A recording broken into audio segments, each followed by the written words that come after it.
உங்க அனைவருக்கும் வணக்கம். இப்ப நம்ம பார்க்க இருக்கிறது "Les Présent Continu" அதாவது நிகழ்கால தொடர். நீங்க யாராவது என் சேனலுக்கு புதியவரா இருந்தா, கீழ இருக்கிற சப்ஸ்கிரைப் பட்டன பிரஸ் பண்ணிட்டு, அப்படியே பெல் ஐகானையும் பிரஸ் பண்ணிடுங்க. அப்பதான் நான் போடுற வீடியோ உங்களுக்கு உடனுக்குடன் கிடைக்கும். இது என்னுடைய 73வது வீடியோ. இப்ப நம்ம பார்க்க இருக்கிறது நிகழ்கால தொடர். அதாவது கன்டினியூஸ் டென்ஸை பத்தி நாம இப்ப இந்த வீடியோல பார்க்க போறோம். வாங்க இப்போ நம்ம வீடியோக்குள்ளே போகலாம். இந்த கண்டினியூஸ் டென்ஸை பயன்படுத்துறது ரொம்ப எளிமையாக இருக்கும். இந்த வாக்கிய அமைப்பு முறை, அதோடைய ப்ரொசீஜர் எல்லாம் நீங்கள் ஃபாலோ பண்ணிட்டு வந்தீங்கன்னா, நீங்கள் ஈஸியாக எழுதவும் பேசவும் முடியும். அது என்னென்னன்றது இப்போ நம்ம பார்க்கலாம். ஒரு செயல் தொடர்ந்து நடந்து கொண்டே இருந்தால், அந்த செயலை குறிக்க "le continue" அதாவது தொடர்காலம் பயன்படுத்துகிறோம். அநேகமாக நான் இப்போ சொல்கிறதுலேருந்து உங்களுக்கு என்னன்றது தெரிஞ்சிருக்கும்னு நினைக்கிறேன். ஒரு செயல், அதாவது நம்ம செஞ்சுக்கிட்டே இருக்கிறோம் அப்படின்றத சொல்கிறது தான் கண்டினியூஸ் டென்ஸ். பொதுவாக தற்கால பிரெஞ்சு மொழியில் "le continue" அதாவது தொடர்காலம் 3 வகைகளாக பயன்படுத்துகிறோம்.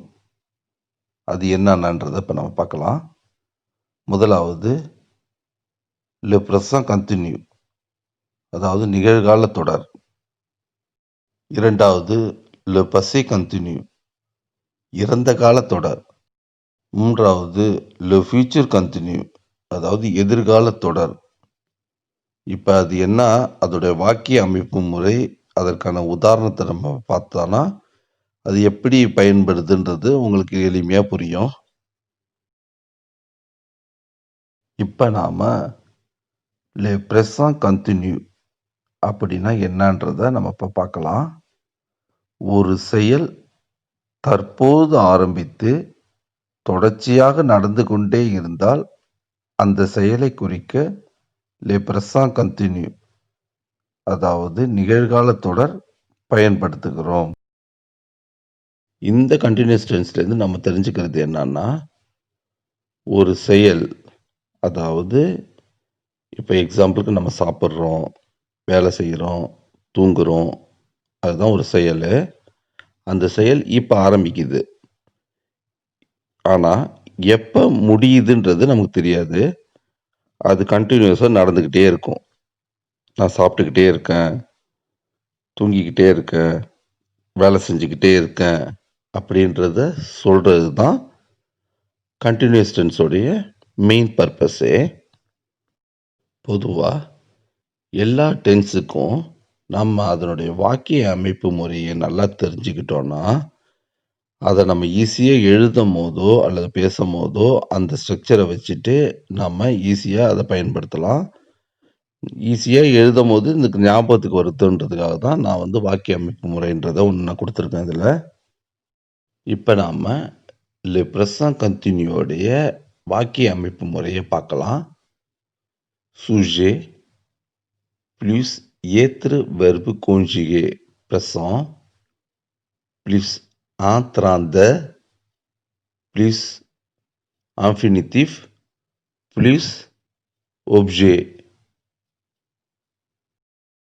தமிழில் எழுவாய் ப்ளஸ் இரு வினைச்சொல்லின் நிகழ்காலம் ப்ளஸ் ஆந்திராந்த ப்ளஸ் வினையச்சம் ப்ளஸ் செய்யப்படு பொருள்.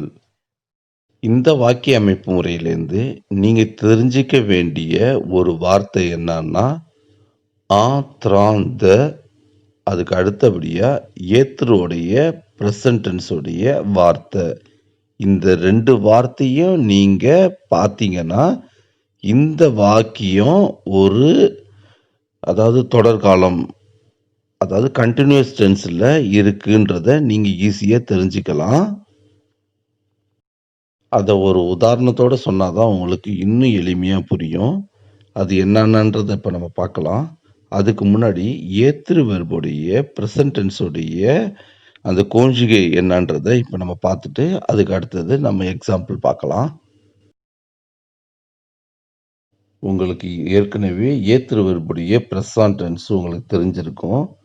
அப்படி தெரியாதவங்க இதுக்கு முன்னாடி உள்ள வீடியோல நான் குடுத்துருக்கேன். ஏத்துரு எதுக்கு பயன்படுதுன்றத. அத போய் நீங்க பார்த்தீங்கன்னா உங்களுக்கு நல்லா தெரியும். இப்ப நம்ம ஜஸ்ட் அதோடைய கோஞ்சுகே என்ன, ப்ரெசன்ட் டென்ஸோட கோஞ்சுகே என்னன்றத இப்ப நம்ம பார்த்துட்டு, அடுத்தது நம்ம எக்ஸாம்பிளுக்கு போயிடலாம். Je suis, tu es, il y est, elle y est, nous sommes, vous êtes, ils sont, elles sont. ஆந்த்ராந்தவுக்கு முன்னாடி ஏத்துரு ப்ரெசன்ட் டென்ஸ் யூஸ் பண்ணியிருந்தாங்கன்னா, அது கன்டின்யூ ப்ரெஸ்ஸான்றத நீங்க இது மூலியமா பார்த்த உடனே நீங்க தெரிஞ்சுக்கலாம். அதுக்கு கண்டிப்பா ஏத்துரு வெர்புடைய ப்ரெசன்ட் டென்ஸ் உடைய கோஞ்சுகே கண்டிப்பா தெரிஞ்சிருக்கணும்.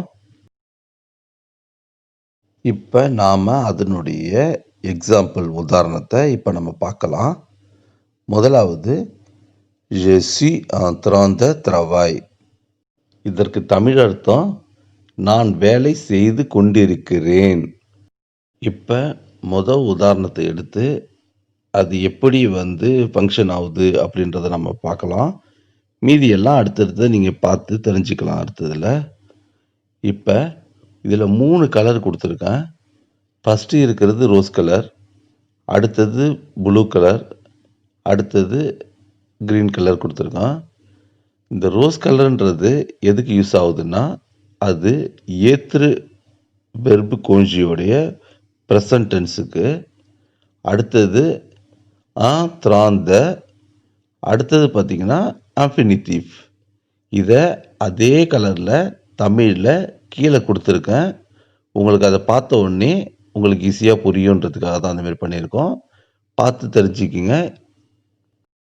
இதோடைய தமிழ் அர்த்தம் என்னான்னா, ழேன்றது நானு, ஷீன்றது இருக்கிறேன்றது, திராந்தன்றது கொண்டு, த்ரவாய்ன்றது வேலை செய்யுது.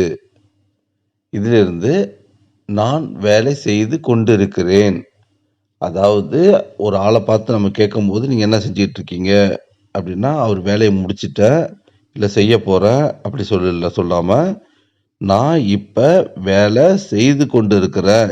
எப்ப ஆரம்பிக்கிறத, எப்ப அவர் முடிப்பாருன்றது தெரியாது. அப்படி இருக்கிற டைம்ல அதே மாரி ஒரு செயல சொல்றதுக்கு le présent continu அதாவது தொடர்காலம் நாம பயன்படுத்துகிறோம். 2வது tu es en train de lire le journal. நீ செய்தித்தாளை படித்துக் கொண்டிருக்கிறாய். 3வது elle est en train de dormir dans son lit. அவள் அவளுடைய படுக்கையில் தூங்கிக் கொண்டிருக்கிறாள். 4வது il est en train de boire du café. அவன் காஃபியை குடித்துக் கொண்டிருக்கிறான். 5வது nous sommes en train de courir. நாங்கள் ஓடிக்கொண்டிருக்கிறோம். 6வது vous êtes en train d'aller au supermarché. நீங்கள் சூப்பர் மார்க்கெட் போய்க் கொண்டிருக்கிறீர்கள். 7வது ils sont en train de jouer au foot. அவர்கள் கால்பந்து விளையாடிக் கொண்டிருக்கிறார்கள். 8வது elles sont en train de regarder le cinéma. அவர்கள் அதாவது பெண்கள் சினிமா பார்த்து கொண்டிருக்கிறார்கள். இதுல நான் ஒரு உதாரணத்தை மட்டும் தான் நான் உங்களுக்கு சொன்னேன். அதே மாதிரி தான் 8 உதாரணமும் நான் கலர்ல சொன்னது மாதிரியே எந்தெந்த கலருக்கு என்ன இருக்குன்றத நீங்க ஒரு தடவ பார்த்தீங்கன்னாவே உங்களுக்கு ஈஸியா அது புரிய ஆரம்பிச்சிடும். இந்த இன்ஃபினிட்டிவ் அதாவது அந்த இடத்துல வெர்ப வேற இடத்துல நீங்க சேஞ்ச் பண்ணி நீங்களே வேற வேற வார்த்தைய போட்டு பார்த்தீங்கன்னா, உங்களுக்கு எப்படி பேசலான்றது உங்களுக்கு அதுலேருந்து தெரிய ஆரம்பிச்சிடும். உங்களுக்கு இந்த வீடியோ புடிச்சிருந்துச்சுன்னா, நீங்க உங்க ஃப்ரெண்ட்ஸுக்கோ, உங்களுக்கு தெரிஞ்சவங்களுக்கோ ஷேர் பண்ணுங்க. நீங்க இந்த வீடியோ பார்த்துட்டு, இதில எதுன்னு சொல்லணும்னு நெனச்சீங்கன்னா, கீழ உள்ள கமெண்ட் பாக்ஸ்ல நீங்க சொன்னீங்கன்னா, அதில உள்ள குறைய நான் திருத்திக்கிறதுக்கு முயற்சி பண்ணுவேன். இதுவரைக்கும் யாரும் சப்ஸ்கிரைப் பண்ணாதவங்க, தயவுசெய்து கீழ இருக்கிற சப்ஸ்கிரைப் பட்டன பிரஸ் பண்ணுங்க. அப்பதான் அது வந்து எங்களுக்கு ஊக்கமா இருக்குன்றத நாங்க இதுலேருந்து தெரிவிச்சுக்கிறேன். உங்களுக்கு இந்த வீடியோவிலிருந்து ஓரளவுக்கு புரிஞ்சிருக்கும்ன்றத நான் நம்புறேன். மீண்டும் அடுத்த வீடியோல சந்திப்போம்.